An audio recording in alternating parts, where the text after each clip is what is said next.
அனைவருக்கும் வணக்கம். நம்முடைய பண்ணையை பற்றி நிறைய தகவல் அப்பப்போ ஷேர் பண்ணிக்கிட்டு தான் இருக்கோம் நேயர்களுக்காக. இன்றைக்கி ஒரு தகவல் ஷேர் பண்ணலான்னு தான் இருக்கிறேங்க. என்னென்னு பார்த்திங்கன்னா, நாட்டுக்கோழி பண்ணையில் ஒரு விசித்திரமான சம்பவங்க இது. என்னென்னு பார்த்துக்கிட்டிங்கன்னா, நம்ம நாட்டுக்கோழி வந்து இளவஞ்சியில் வந்து பார்த்தீங்கன்னா நிறைய டைம் இந்த மாதிரி செட்டப்பில் அது இந்த முறையில் அதாவது ப்ரூடிங்னு ஒரு முறையை நான் வச்சுருக்கிறேன். அந்த இதில் வந்து பார்த்தீங்கன்னா ஒரு 20 குஞ்சோ 30 குஞ்சோ 40 குஞ்சோ அதிகபட்சமாக 60 குஞ்சு வரைக்கும் இந்த இதில் உள்ளே விடுவேன். உள்ளே விட்டு ஒரு மாதம் வரைக்கும் இதுக்குள்ளே வளர்ப்பேன். ஒரு மாதத்துக்கு அப்புறம் டெய்லியும் ஒரு நாள் திறந்து விடுவேன், 2 நாள் திறந்து விடுவேன். அப்படியே இது ரெகுலராக இப்படி தான் வளர்த்துக்கிட்டு இருந்தேன் ஆரம்பத்துலேருந்து. இடையில கொஞ்ச நாள் வந்து பண்ணை சரியாக நடத்த முடியல. அது காரணம் பார்த்தீங்கன்னா தாய்க்கோழி நிறையா விற்றுட்டேன். விற்றனால சரியாக பராமரிக்க முடியல. இப்போ தொடர்ந்து கண்காணிச்சிக்கிட்டே வந்துகிட்டு இருக்கிறோம். என்ன பண்ணையில் வருமானம் பார்க்கணும் அப்படிங்கிறதுனால தொடர்ந்து இதை பார்த்து வந்துக்கிட்டே இருக்கோம். அப்படி அந்த வகையில் பார்த்தோன்னா இந்த பேட்சில் வந்து பார்த்தோன்னா போன பேட்சில் வந்து 30 விட்டேன். 35 குஞ்சு ஒரு குஞ்சு கூட என்னால் காப்பாற்ற முடியல. அதுக்கு காரணம் என்னென்னு பார்த்தோன்னா, முதல்ல குளிர் ஒன்று, அடுத்தபடியாக பார்த்தோன்னா இந்த கோழி குஞ்சு 2 படுத்து கிடக்க பாருங்க. அது வந்து ஊனமாகிடுச்சிங்க. அந்த கோழி குஞ்சு ஊனம் ஆகிறதுக்கு காரணம் என்ன எனக்கு சரியாக தெரியல. என்னுடைய காரணம் எனக்கு தெரிஞ்ச காரணம் வந்து கால்சியம் பற்றாக்குறையாக தான் இருக்குன்னு நினைக்கிறேன். ஏன்னா நம்ம தீவனம் வந்து கம்பு, சோளம், மக்காச்சோளம் 3 தான் உடச்சி கொடுக்குறோம் நம்ம கோழி குஞ்சு இளங்குஞ்சுகளுக்கு. வேறு தீவனமே கொடுக்கறதில்ல. ஏன்னா கம்பெனி தீவனம் வாங்கி போட்டால் அந்த பிரச்சனை வராமல் சொல்கிறாங்க சில பேர். நம்ம அந்த மாதிரிலாம் செய்கிறது இல்லைங்க. எப்போதுமே இந்த கம்பு, சோளம் இதெல்லாம் சும்மா மிஷினில் கொடுத்து அடித்து லைட்டாக அடித்து அப்படியே அதை போட்டுவிட்ருவோம். கம்பெலாம் முழுசாக போட்டுருவோம், கேவர் போட்டுவிட்ருவோம். இதை அப்படி தான் போட்டுக்கிட்டு இருக்கோம். இதுக்கு காரணம் வந்து மெயின் காரணம் வந்து பார்த்தா முக்கிய காரணம் பார்த்திங்கன்னா கால்சியம் பற்றாக்குறை தான் நான் நினைக்கிறேன். உங்கள் அனுபவத்தில் இது வந்து கால்சியம் பற்றாக்குறையா இது ஏதேனும் நோயா என்னன்னு சொல்லுங்கள். பாருங்கள், 4 குஞ்சு வந்து அப்படியே கிடந்துச்சு. இயற்கையாக கோழி குஞ்சு வளர்க்கும் போது தாய்க்கோழி வந்து பார்த்தோன்னா மண்ணை திங்குங்க. தாய்க்கோழி திங்கும் போது இளங்குஞ்சுகள் திங்கும். எதனால் மண் திங்குதுன்னு பார்த்தோன்னா கால்சியம் பற்றாக்குறையாக இருக்கும்போது மண்ணை திங்குங்க. நல்ல சுத்தமான மண் தரையில் நின்றுக்கிட்டு சுத்தமான மண்ணை, அதாவது புழுதி இல்லாமல் ஒரு மழை பெஞ்சு விட்டுச்சுன்னா பாருங்கள், மண்ணை எல்லா கோழியும் ரெகுலராக தொடர்ந்து மண்ணை குத்தி தின்னுக்கிட்டே இருக்கும். அது காரணம் வந்து தீவன பற்றாக்குறைன்னு சொல்ல முடியாதுங்க. அது கால்சியம் பற்றாக்குறையால் தான் கோழிகள்லாம் மண்ணை திங்கும். இது என்னுடைய அனுபவத்தில் உள்ளது. நான் ஏற்கனவே ஒரு வீடியோ பார்த்தீங்கன்னா மண்ணை திங்குன்னு சொல்லி வீடியோ பதிவு பண்ணியிருந்தேன். நம்ம நேயர்கள் நிறைய கருத்து சொல்லியிருந்தாங்க. இல்லைண்ணே, இது வந்து பார்த்தோன்னா கால்சியம் பற்றாக்குறையில் அந்த மண்ணை திங்கும். அது கோழிகளும் எந்த பாதிப்பும் வராது. அது ஆட்டோமேட்டிக்காக டைஜஷன் செரிமானம் ஆகிடும். அதெல்லாம் அதை பற்றி கவலைப்படாதீங்கன்னு சொன்னாங்க. அதுபோன்று இயற்கையாக மேயும் போது வந்து கால்சியம் பற்றாக்குறை பெருசாக வராதுங்க. நம்ம தீவனம் கொடுத்து வளர்க்கும். ஏன்னா 1 மாதம் வரைக்கும் நம்ம ப்ரூடிங் செட்டப்லேயே மேலே கூண்டுக்குள்ளே வச்சுருக்கிறதால அதுக்கு சரியான தீவனம் கிடைக்காதுங்க. அனைத்து வகையான தீவனமும் கிடைக்கணும்ல. நம்ம கம்பில் ஒரு விதமான சத்து இருக்கும், சோளத்தில் ஒரு விதமான சத்து இருக்கும், கேவரில் ஒரு விதமான சத்து இருக்கும். அப்படிங்கிறப்ப இதில் பெருசாக நமக்கு வந்து பார்த்தோன்னா நோயை சுற்றி கிடைக்க வாய்ப்பு இல்லை.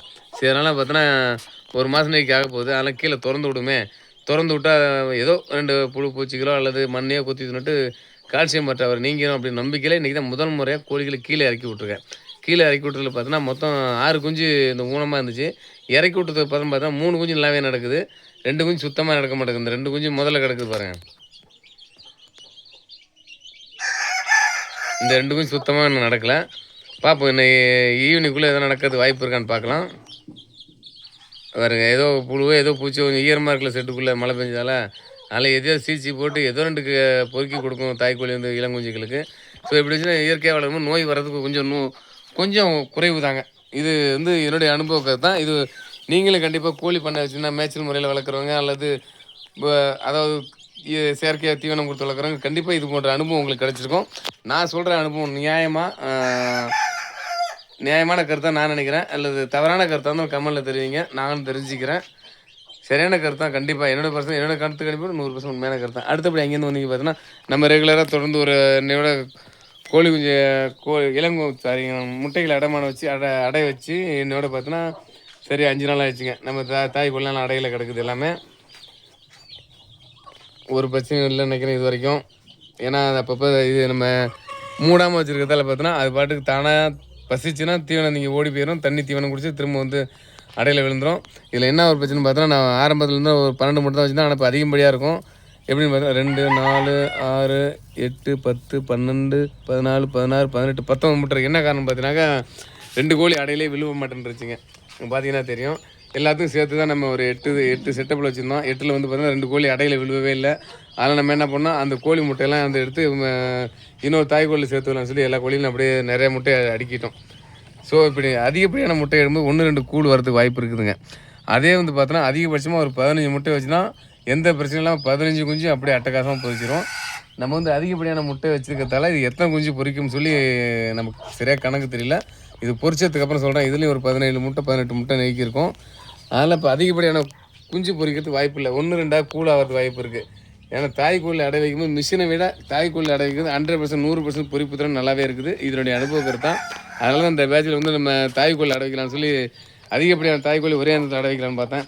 ஏன்னா அந்த கோழி வந்து பார்த்தோன்னா முட்டையிட்டால் தான் அடை காப்புன்னு சொன்னிச்சு. அதெல்லாம் என்ன பண்ணிட்டோம் பார்த்தீங்கன்னா அங்கேயே திரும்ப அடைப்படுத்திட்டோம். இந்த காமிக்கிற மாதிரி இருக்காது அங்கேயே அடை வச்சிருக்கதையும். இந்த 2 கோழி தான் சொன்னேன். இந்த கோழி ஒன்று இருக்குல்ல, அந்த இங்கான ஒரு கோழி அடை வச்சிருக்கேன் பாருங்கள். இந்த 2 கோழி வந்து பார்த்தோன்னா அங்கே அடையில் விழுவே மாட்டேன்ருச்சு. இங்கே வந்து முட்டை முட்டை நிறையா இருக்குது அப்படின்ட்டு இங்கே வந்து தலைக்கு ஒரு 15 முட்டை, 2 கோழியும் தலா ஒரு 15 முட்டை வீதம் 2 கோழி இங்கே அடைப்படுத்தி வச்சுருக்கிறேன். இங்கே உள்ள பொரிப்பு திறன் எப்படி இருக்குது, அங்கே உள்ள கோழிக்கு பொரிப்பு திறன் எப்படி சொல்லி பொரிக்கும் போது கண்டிப்பாக சொல்கிறேன். நம்ம 21 நாள் தொடர்ந்து வீடியோ பதிப்புன்னு சொல்லியிருந்தேன். அதில் இப்போ இன்றைக்கி கோழி அடைப்படுத்தி என்னோட 5 நாள் ஆச்சு. இது 4 நாட்கள் ஆகுது. முழுமையாக 3 நாள் முடிஞ்சிருக்குது. பார்க்கலாம். அடுத்த வீடியோ சந்திக்கிறேன். நன்றி, வணக்கம்.